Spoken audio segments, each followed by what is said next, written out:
Grabe lakas na itong speaker na to. Paliit-liit lang pero may kabubuga to ah. Again, nasa 8 inches ang size ng speaker. Nasa 11 inches in height pa. Backstop yan mga Mimasor ko. Nasa 9,800 wattage. Kung tungkol sa bass ang hinahanap nyo ay ang solid ng bass na ito.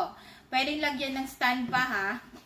Sa likod, makikita ang mic input, UXN port. So, pwede siya connect sa TV, DVD, cellphone, PC. Merong USB input and TF card input ha sa mga bagong pasok dyan. Control panel is nasa ibabaw pati yung kanyang handle. Etong nasa center guys, power volume yan siya. Dito po kayo magpapalakas at magpapahina. Just turn left, right lang.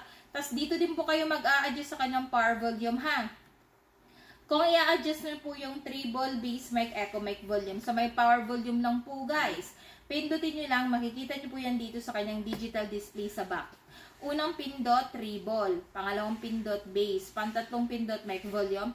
Pang-apat na pindot, mic, echo. Pagkatapos pindot, just turn left, right para ma-adjust nyo siya. Tapos, itong mga button is mic priority. May record na din. Repeat for the LED lights. O, pwede nyong patayin ang pailaw nito para bawas consume sa battery.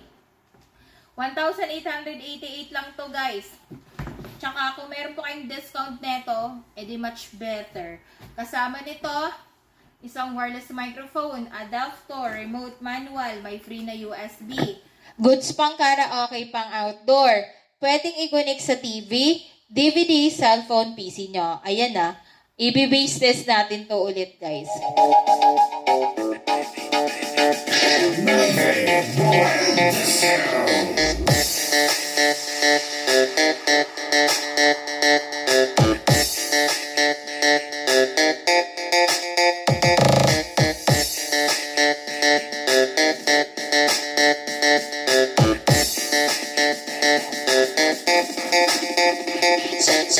Check the test, 1, 2, check.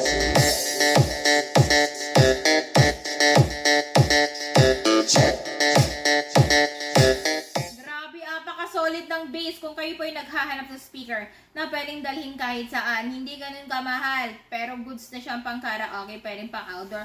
Ay, eto na. I-check out yun na yan, go.